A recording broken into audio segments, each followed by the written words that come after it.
2 days in the books, and what made the most impression for you?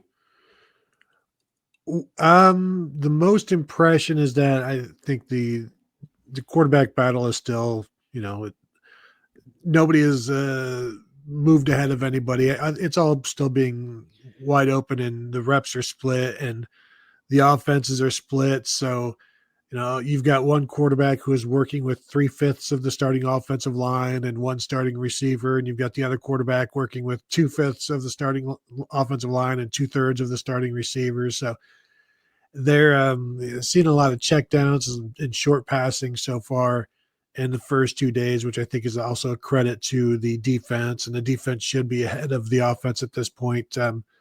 But really, just overall, not a lot to take away for me from the quarterbacks. I think they've both been fine. I don't think anybody's been outstanding yet.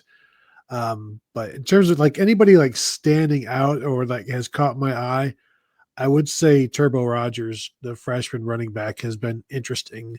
And he's just arrived in June or so, and he didn't go through spring, but he's somebody in camp. You can't get too overwhelmed by what you see from the running backs, but he keeps catching my eye with the way he's moving, and just he's so small at times that you don't see him until he pops out. And I think the defense has the same issues with him.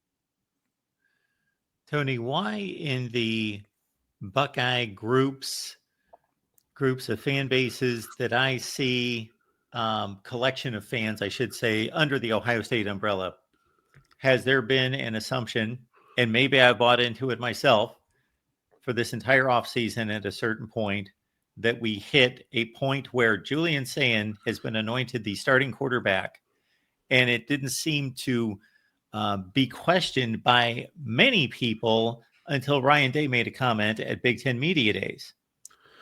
Well, I think part of the issue, for one, he beat out Lincoln Kienholz last year as the number 3 quarterback. So that's one thing as a true freshman. He's got the better recruiting pedigree. He was handpicked by Nick Saban, and as we know, Nick Saban can do no wrong. And then you hear the way his former teammates at the NFL Combine talked about him, and his current teammates have talked about him, the way Chip Kelly has talked about him. Like, everything other than maybe what we see lets you know that this is going to be the guy. But as I try to remind people, you still got to go out and win the job, and you also have to keep from losing the job. And so Lincoln Kienholz, who was just named, I think, one of the 8 Iron Buckeyes for the summer Ohio State workouts. I don't know how often quarterbacks earn that award. I don't think it's very often, but he was one of them. And so there's going to be a battle, but I think the majority of people, I'd say rightly, expect Julian Sayin to eventually take over and be the guy, because the way people talk about him that see him every day, I think that means something. Comments and questions are welcome, everyone. We appreciate you being here at the Voice for College Football, typically with these two and Kevin Noon on Wednesdays, 11 a.m. Eastern Time. So keep that in mind. But also, please subscribe, hit the bell for the notifications, because we are working on 4 different schedules. So sometimes we got to call an audible. So please hit the bell for the notifications to know when we go live, so you can make it here on time. Keep in mind that I take your calls in about an hour on the main channel, 4 p.m. Eastern Time, the College Football Show. And since you bring up the Iron Buckeyes, Tony, I think we were having this conversation about this time last year about how can a quarterback be considered tough? And that, of course, was Will Howard. And then I think he proceeded to show us how. So Julian Sayin was given that type of consideration. Well, that was Lincoln Kienholz. That was Lincoln Kienholz. But also that thing of toughness. I remember asking the quarterbacks in the spring, you're not allowed to be touched in practice. You're off limits. So how do you go about proving your toughness? And a lot of it is the workouts, being the first in the building, the last to leave, being prepared, like just all out effort and everything, because they both know they're being judged by everything. And, Lincoln Kienholz is a bigger quarterback than than Julian saying. Like I think Lincoln is not he's 6'2" or 6'3", and like he's not the biggest kid, but he's listed at 6'2", 214. Julian's saying listed at 6'1", 208. So you're not talking 6'5" versus 6'1" or whatever, but you have to do it in all of the intangible ways and then as many tangible ways as you can, whether that's just sticking to your reads as long as you can. I think that was also something that I've seen the first 2 days is the quarterbacks don't have a lot of time to just go through their progressions. And so that's a little bit of why maybe things aren't looking great for them right now. But yeah, it's just doing everything you can to prove that you are the guy. And then eventually, as Ryan Day says, the locker room will know who it is. And then basically the locker room and the coach will confirm it.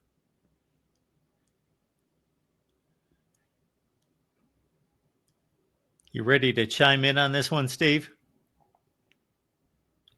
You're on mute. Sorry, I am. I had to take care of a couple business things there real quick. I'm glad that Tony could handle the opening salvo here. I agree with a lot of what he has said. A little disconcerting yesterday that starting defensive tackle Edric Houston had to leave practice midway through. It was during an offense versus defense, and they're not full go the first 2 days. Tomorrow they will be in full pads, and I just wonder if they'll do some type of 11 on 11 or thud or whatever it is, but probably not a lot of tackling to the ground, but it'll be interesting to see how they handle it, and we get to go tomorrow, which is cool. But Edric Houston was back there today.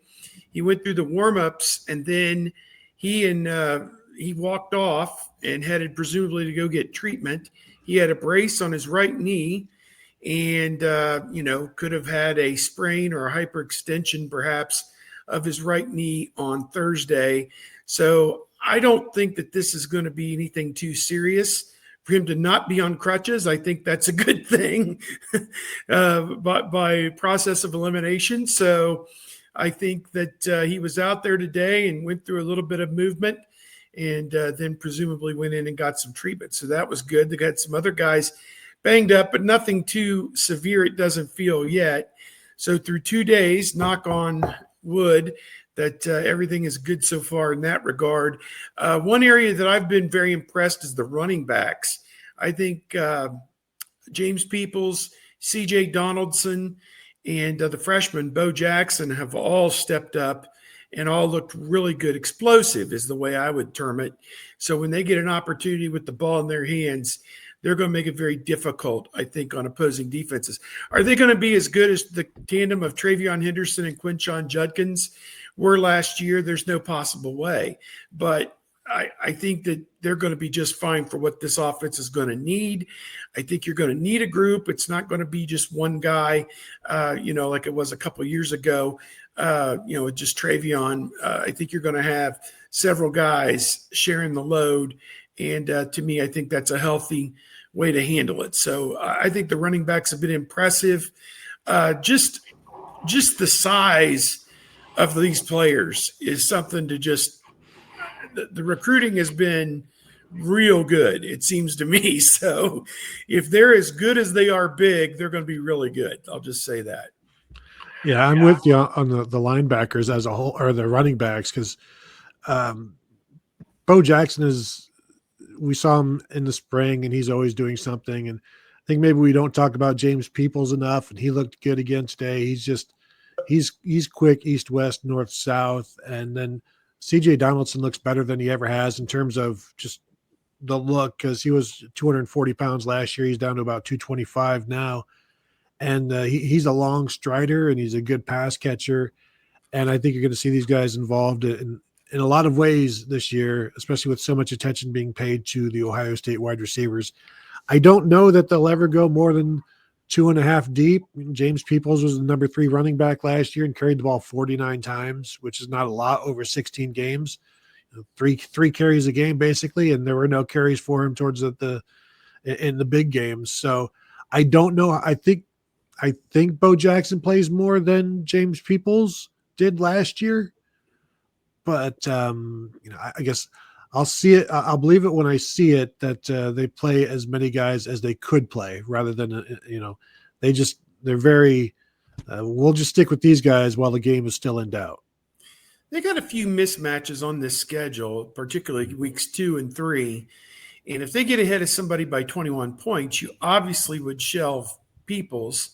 And then there's no point putting more mileage on C.J. Donaldson. He's a fourth-year guy. So I think Jackson's going to get a lot of work in the fourth quarter of a lot of games. If they're, let's say, 6 games, if they blow out 6 of these teams throughout the course of the year, he gets, 5, 6, 7 carries in each of those games. It can accumulate pretty quickly. So we'll see. But I think the other thing is if he forces the coach's hand and is just so good in practice that they have to give him a shot, I don't know that it'll be in a key moment in week 1 against the University of Texas. I tend to doubt that, but I do think there'll be a place for him somewhere in line at some point. They handed us a roster yesterday, and they said, take that roster, tear it in half, throw both halves away. And they handed us another roster today. It's on our website. I'm sure it's on our message board, and I tweeted it out as well on my Twitter. So any Ohio State fans that want to check out the most updated roster as of 7 a.m. this morning, this is the new one. And a couple of weights really stick out. Obviously, Ethan Anianwa, he was pushing 360 when he transferred in from Rice. And on this roster, he is listed at 6'7", 331. He is a lean, mean, fighting machine at left tackle, which is good. And then the aforementioned Edric Houston, he was listed at 270, I think, on last year's roster. I saw him at the Special Skills Invitational for the special needs kids 2-3 weeks ago, and he wanted so badly to tell us what he was weighing, but one of the guys who worked with the players was standing there and said, "Oh, you can't tell him yet. You can't tell him yet." Like the weights of these guys are some bleeping state secret or something. But now we know Edric Houston is now walking the earth at 6'3", 292 pounds. The guy who will be right next to him, Caden McDonald, good Lord, 6'3", 326. They always talk about you got to have, like Georgia, one of them big flappy belly defensive tackles. They got one. His name's Caden McDonald right here, boys. Right here. They're going Georgia style on this one, so here we go. CJ. Sewanee, Georgia. North Gwinnett. He's from Georgia. He had 7 sacks in one game in high school in the playoffs. But CJ Hicks is another guy who looked noticeably bigger and then is finally updated to 6'3", 243. Good catch on the current roster. And he looks it, and excited to see what he can do this year. Also impressed by Zion Grady, true freshman, who was in the spring, defensive end. He looks like he's added some weight. And then Epi Satanale, true freshman wearing 44, defensive end, who is a lighter, maybe skinnier defensive end prospect, is looking like he's 240, 245 right now, and looks like he's got a good frame. So I know they're excited about those guys. One other guy, Jordan Woods, who's a true freshman corner who just got here in June, listed at 6'4", which is outrageous for a corner, and it's totally fake. But standing next to him, he's at least 6'3". I'll say that. I don't know if he can play corner, but he's tall. He's a long, tall drink of water. We were talking about him, myself and Garrett Hodge from 11 Warriors, and Kevin Noon, your guy from Buckeye Huddle. We were all sitting there working on our photos during the last part of the practice, and we were marveling at this picture of Jordan Woods. And I have one, and we're like, his body could take him in a lot of different directions over the next, 3 or 4 years. If he really packs the weight on him, he could be an outside linebacker. He could be, if he put on 40, 50 pounds, he could be a defensive end. He's got a wingspan, and Garrick was joking. They brought him in specifically to challenge Jeremiah Smith in practice, at least in terms of getting up there to the high point of the ball. And we all joke that nobody can test, perish the thought. No one no one on God's green earth outside of the National Football League can defend Jeremiah Smith. So, but yeah, Jordan Woods is a specimen, and we'll see, how good of a football player he is. That's where we're at on a lot of these freshmen. They look good right now running around, and the jersey, some thigh pads, a helmet, whatever.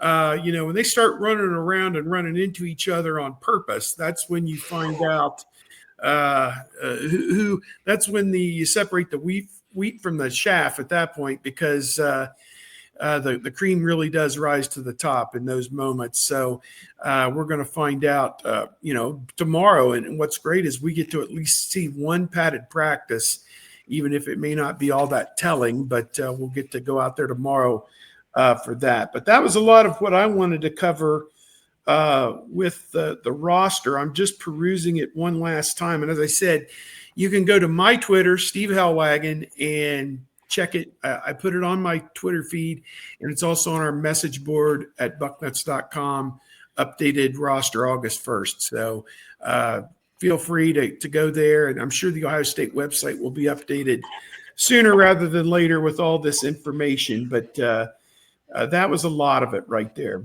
How about Ohio State's two starting linebackers? Sonny Styles listed at 6'5", 243, and Arvell Reese listed at 6'4", 243. It's like it's 1995 all over again or something. You got to go back to like Alonzo Spellman to have somebody the size of Sonny Styles now playing linebacker. And yeah, it's going to be fascinating to see what Matt Patricia does with those two guys in terms of getting after the quarterback and things like that. Because Peyton Pierce is going to play this year. He's another Iron Buckeye, sophomore linebacker. He's going to play this year, just like Arvell Reese did last year. So it's a good problem to have. I have put up 2 galleries on our site, 2 photo galleries. I did 40-some photos of offensive players, and today I just put up 35 players on defense. And I want to do one on the young and the new guys, the transfers and the young guys, just as many of them as I got. I've been there 2 days, and it's impossible to get everybody you want. But I'll get to go tomorrow to maybe one last shot at it. But I'm so impressed with just how many new guys. I mean, Riley Pettyjohn, TJ Alford. I mean, Trajan Odom. I mean, some of these guys are just dynamite, angular built and athletic and just straight out of central casting. You'd think they're juniors and seniors, some of them, with the way they carry themselves, or at least walk out to the field. But, again, you got to be able to play football, and that takes experience and, all those other things that go into it, coaching. And, they're just, yesterday's the first day, this is a football, they started square one, A1,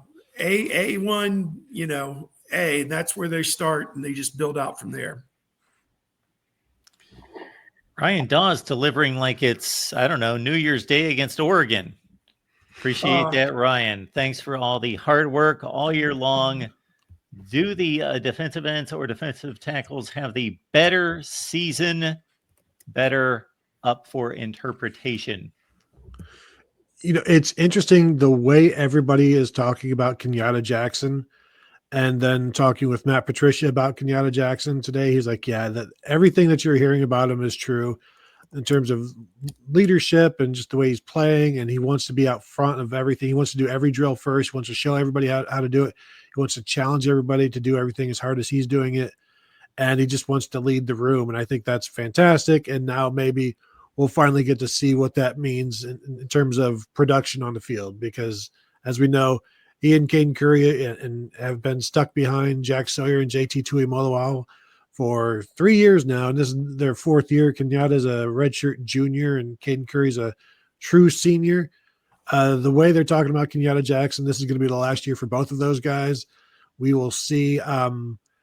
Bo Atkinson started 1 game last year, but had 7.5 sacks, and he came in. And he's a rotational guy that can also play inside. I think there's just more possibilities at defensive end than defensive tackle. That being said, like if Edric Houston is everything that people say he is, it wouldn't shock me if he leads the defensive line with like 7.5 or 8 sacks, something like that, where the defensive ends rotate so much that they top out at like 7. And then you've got Edric Houston, who plays a lot and tops out at like 8.5 or something. Yeah, I like the way you put that. I think the way I look at it, it's kind of an apples to oranges comparison, because we know as many as 5 or even 6 defensive ends are going to play with Kenyatta Jackson, Caden Curry, Bo Atkinson, Logan George from Idaho State, CJ Hicks potentially. And then we're not even counting some of these very impressive young guys who are in the mix as well. Guys, that I've forgotten a little bit about. Dominic Kirks, Joshua Mickens. Yep. You named 2 of them right there. There was another one that caught my eye. Zion Grady and Epi Satanale, the true freshman. Exactly, the true freshman. Do they work their way in? There's a ton of talent there. So I think it's going to be a committee approach at defensive end. And if they can have fresh bodies on the field in the fourth quarter of competitive games, I think that is a recipe for winning. I think a defensive tackle, the 2 guys, Caden McDonald and Edric Houston, are going to take the lion's share of the reps, maybe 60% of the reps, maybe. And then who takes it after that? Like, who comes in after that? Is it Tywan Malone? Will Smith Jr. had made a little bit of a run in the spring. They've got some other guys there. Jason Moore. He is in his he's a third-year sophomore. Jason Moore, originally from DeMatha Catholic. He was like a borderline national top 100 player. I think it's time for that guy to come in and get something done. Eric Mensah is a redshirt freshman, 6'2", 302. And then the freshman, Trajan Odom, and who's the other one here? Jarquez. Goodness gracious, 6'1", 288 right now, but they will stretch him out, make him taller. But yeah, it's it is a great group. I think at both those, and I say both, all 4 of those positions. I think we have fretted over the defensive line. I think they're going to be more than adequate, and I think it's going to work out. The more I'm seeing, it's too bad we don't get a go like when they're actually playing a live 11-on-11 football to see just how good is this pass rush going to be in real life.